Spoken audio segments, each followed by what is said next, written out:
Alors, nous allons faire quelques prières pour soutenir notre message, la genèse des fondements négatifs ou maléfiques, avec le prophète Lovie Elias. Et j'ai la certitude que ces prières vont vraiment nous permettre de nous aligner davantage, d'accord, à la volonté du Saint-Esprit, à la volonté de Dieu. Les prières vont nous permettre de nous ouvrir davantage à écouter le Saint-Esprit, à chercher les voies de Dieu à travers sa parole. Alors si vous êtes prêts, vous allez faire ces prières avec moi. Père, dans le nom de Jésus-Christ, Père, tu as dédié, tu as programmé un moment précis, un temps précis pour moi d'être délivré de cette servitude. Car c'est pour moi maintenant le moment d'être délivré, afin que les éléments et les saisons qui ont contrôlé ma vie jusque-là, afin que les mois qui ont contrôlé ma vie jusque-là. Père, parce qu'à travers ce message, tu me fais entrer dans une maturité spirituelle et tu me fais également entrer dans l'affiliation des fils. Et si je fais partie maintenant des fils, alors il y aura une distinction, une différence entre moi et les serviteurs. Alors Père, dans le nom de Jésus-Christ, par la force de ton esprit, donne-moi la maturité spirituelle. Alors donc vous allez faire cette prière soigneusement, consciencieusement. Prenez le temps de faire ces deux prières déjà. Vous devez comprendre pourquoi vous êtes en train de faire ces prières. Le problème ici, c'est que vous êtes soumis, vous êtes manipulé, vous êtes lié par ces choses parce que votre niveau spirituel est très très bas. Je ne suis pas en train de parler ici de l'onction ni de la puissance de Dieu. Parce que même l'onction et la puissance de Dieu opèrent ou s'opèrent, d'accord, ou se manifestent selon votre maturité spirituelle, c'est-à-dire que selon votre niveau de maturité spirituelle. Et donc, si vous n'êtes pas spirituellement mature, vous ne pouvez pas exercer la capacité ou l'habilité de Dieu à travers vous à changer, à transformer les situations. Il y a beaucoup qui vont prier, je lis, je détruis, je fais ceci, je fais cela. Oui, c'est une bonne chose, mais il y a un temps pour lier les choses. Il y a un temps pour détruire les choses. Il y a également des temps où il y a des situations auxquelles vous faites face qui ont besoin de votre maturité spirituelle pour être décomptées. Aussi, il y a des choses que Dieu veut vous confier. Il y a des choses que Dieu veut vous donner, mais Dieu ne peut pas vous les confier si vous n'êtes pas mature spirituellement. Si vous êtes encore un enfant dans l'esprit. C'est pour cela que la Bible parle dans Galates 4:1 de la maturité spirituelle. Et c'est ça qui est dit dans Galates, que si vous êtes encore un enfant, eh bien vous n'êtes pas différente des serviteurs ou des servants. Mais quand vous grandissez, quand vous devenez mature et que vous êtes racheté par le Seigneur, eh bien vous entrez dans l'affiliation des fils. Mais voilà que vous ne pouvez pas entrer dans l'affiliation des fils tant que vous n'êtes pas mature spirituellement. Rappelez-vous l'histoire de l'enfant prodigue. L'enfant prodige, en fait, il était un fils biologique et alors il est allé gaspiller son héritage et il est revenu parce qu'il est allé souffrir. Alors qu'il a vu ou qu'il a compris ou qu'il a réalisé la valeur que son père avait dans sa vie. C'est alors qu'il a demandé au père de le prendre même comme son serviteur parce qu'à ce niveau, il trouvait que les servants de la maison de son père étaient encore mieux que lui. Donc c'est maintenant qu'il a compris, d'accord, la valeur que son père avait dans sa vie. C'est maintenant qu'il a compris qu'il était un fils et qu'il devait se comporter comme un fils. Là, il a pu faire la distinction qu'il ne réalisait pas, la distinction qu'il ne voyait pas entre lui, d'accord, et les servants de son père. Et le voyant maintenant qui dit, il vaut mieux qu'il soit même un des servants de son père, juste pour être sous la couverture de son père, que de vivre et de manger avec les cochons. Et donc à ce point, il a finalement atteint la maturité parce qu'il a compris la valeur d'être un fils. Et vous avez vu ce que son père a fait. Le père l'a racheté, le père l'a ramené à lui. Le père l'a accueilli à nouveau, lui offrant une bague et lui offrant de nouveaux vêtements, histoire d'exécuter la justice et le jugement devait s'abattre sur lui. Et donc, par ces nouveaux vêtements et par cette bague, il a été racheté et il a été justifié. Vous ne pouvez pas avoir une nouvelle genèse Vous ne pouvez pas avoir une délivrance des esprits de fondement, des fondements maléfiques, des fondements négatifs et diaboliques en liant ou en cherchant à détruire ces fondements. Parce que vous n'avez pas encore l'habileté de bâtir. Parce que quand on détruit, eh bien on bâtit. Quand on lie, on bâtit. C'est-à-dire que quand on finit de lier, on bâtit. Quand on détruit quelque chose, eh bien on bâtit quelque chose d'autre de nouveau. Donc, vous n'avez pas encore l'habileté de bâtir. Vous êtes encore des bébés spirituels. Comment pensez-vous pouvoir bâtir si vous n'êtes pas encore mature, si vous êtes encore un enfant dans l'esprit? Vous ne pouvez pas donner un os à un bébé ou à un enfant de broyer. Vous ne pouvez que lui donner du lait. Et encore que le lait, le bébé ne peut pas boire le lait tout seul. Il faut le nourrir. Rappelez-vous, la Bible dit ceci, que le Saint-Esprit nous enseignera toutes choses. Le Saint-Esprit est notre enseignant. Il nous amènera au rappel de tout ce que notre Seigneur Jésus-Christ a dit. Demandez donc au Saint-Esprit de vous enseigner. Parce que votre liberté, votre délivrance dépend entièrement de votre maturité spirituelle et non de vos prières. C'est pour cela que vous rencontrez des gens qui vont assister à des séances de délivrance. Ils sont délivrés aujourd'hui et 2 semaines, 3 semaines, 1 mois après, vous voyez qu'ils sont retournés à leur vie ancienne. Ils sont retournés à leur situation ancienne parce qu'ils se retrouvent encore en servitude. Et l'on s'étonne de comment cela arrive. C'est très simple. C'est parce qu'en fait, les gens n'atteignent pas la maturité spirituelle qu'il faut. Après leur délivrance, les gens ne s'adonnent pas aux activités spirituelles pour demeurer dans la présence de Dieu, pour demeurer dans la présence, pour demeurer d'accord à l'étude et à la lecture de la parole de Dieu, pour demeurer dans la recherche de Dieu, afin de grandir spirituellement. Et les gens ne vivent pas, les gens n'ont pas appris ou n'apprennent pas à vivre une vie de consécration pour Dieu. Cela fait 31 ans, d'accord, depuis que le Seigneur m'est apparu, que je suis dans ce ministère de délivrance, que je suis dans ce ministère de chasser et de lier les démons. Je vous le dis et je vous le répète encore, et je ne cesserai jamais de le dire. Lier les démons ou chasser les démons, ce n'est pas la délivrance.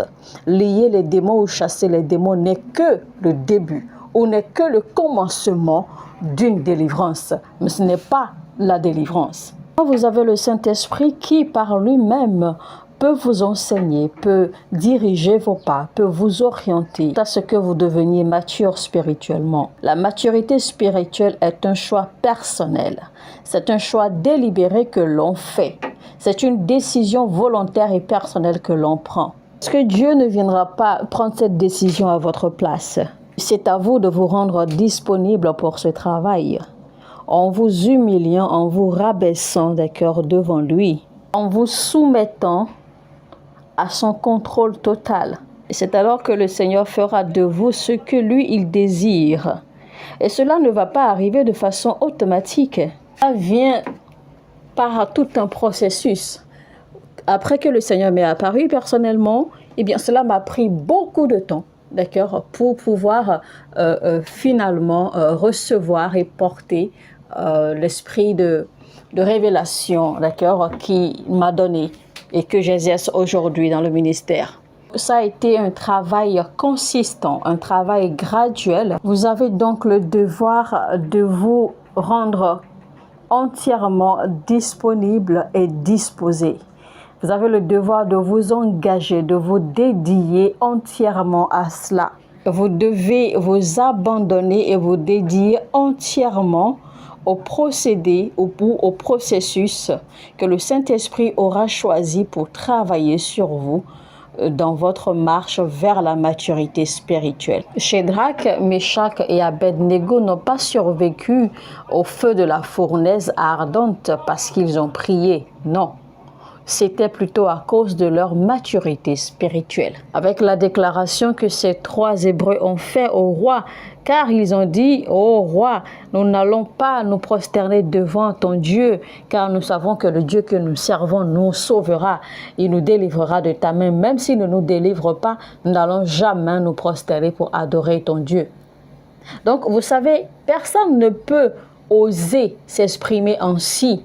Personne ne peut avoir le courage de parler ainsi avec avec autant d'audace devant une autorité s'il n'a pas atteint une maturité spirituelle, s'il n'est pas sûr de ce qu'il dit. Vous savez, beaucoup de personnes, malheureusement, de nos jours, pensent que, eh bien, parler avec insolence ou parler avec arrogance, c'est être courageux ou c'est être audacieux. Et ils pensent aussi que s'afficher courageux ou parler ouvertement ou s'afficher audacieux pour déclarer certaines choses, eh bien, c'est qu'ils sont en train de déclarer une foi ou qu'ils sont en train de déclarer quelque chose de puissant. La conviction du cœur est différente de celle de l'esprit. Jésus-Christ n'a pas marché sur les eaux parce qu'il avait la conviction du cœur. La conviction de l'esprit vous amène à produire des substances spirituelles, c'est-à-dire produire des résultats tangibles et spirituels. Alors, si personnellement je peux prophétiser aujourd'hui, ce n'est pas parce que je suis convaincu dans mon cœur, mais plutôt parce que je porte ou je transporte en moi de la substance spirituelle qui fait que peu importe où je me retrouve, peu importe devant qui je me retrouve, peu importe qui je croise et qui je rencontre, l'habileté de produire et de leur offrir quelque chose de tangible dans le nom de Jésus-Christ. Imaginez Pierre qui rencontre ce paralytique et qui lui dit « Écoute, je n'ai ni l'or ni l'argent, mais ce que j'ai, ce que je possède, je te le donnerai si tu le veux. » Alors la question est celle-ci, qu'est-ce que vous avez à l'intérieur de vous? Qu'est-ce que vous détenez? Qu'est-ce que vous avez à offrir? Alors si vous n'avez pas atteint la maturité spirituelle, vous n'avez rien à offrir. Vous n'avez même rien à vous offrir à vous-même. Vous n'avez rien à offrir aux gens autour de vous. Et vous n'avez rien à offrir à ceux qui sont dans le besoin ou ceux qui ont des besoins qui doivent venir vers vous. Vous n'aurez absolument rien à offrir. Alors, si vous priez pour la maturité spirituelle, vous devez aussi comprendre que c'est une question de vie ou de mort.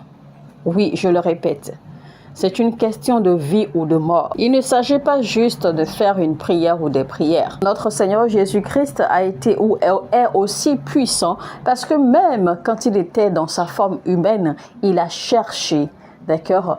Il a cherché la maturité spirituelle. Il allait dans le temple, rappelez-vous, régulièrement pour poser des questions sur la parole. Il a été formé, il a été entraîné. Beaucoup ne comprennent pas ou beaucoup ne savent pas que notre Seigneur Jésus-Christ a été formé.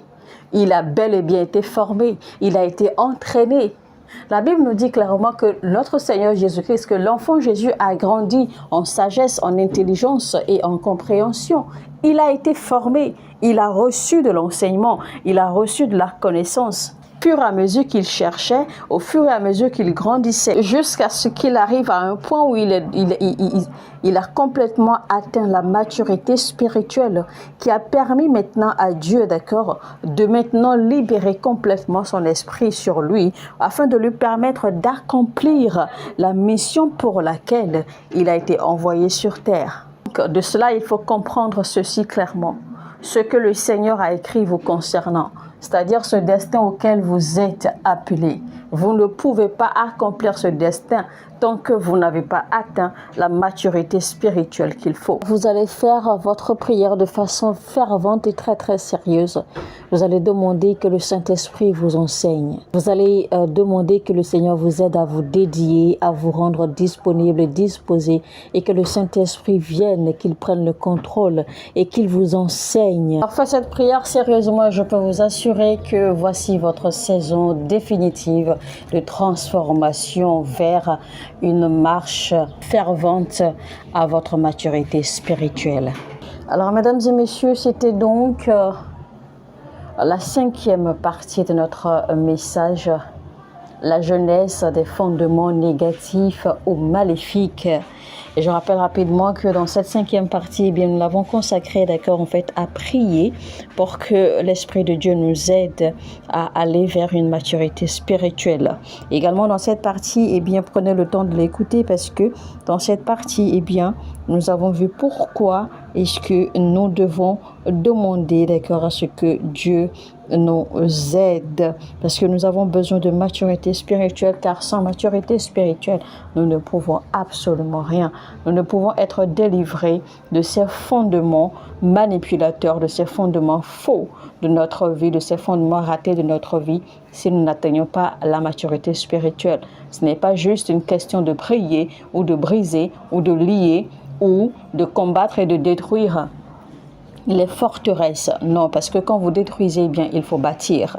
Et quand vous n'avez pas une maturité spirituelle, vous êtes incapable de bâtir. Alors, c'était donc avec le prophète Lovie Elias. Sur ce, je vous dis que Dieu vous bénisse abondamment. Likez, cliquez sur le bouton j'aime et partagez autant que vous pouvez. Et abonnez-vous si vous n'êtes pas encore abonné. Et activez la cloche de notification afin de ne rien rater, de ne rater aucun de nos messages. Que Dieu vous bénisse. Shalom, shalom.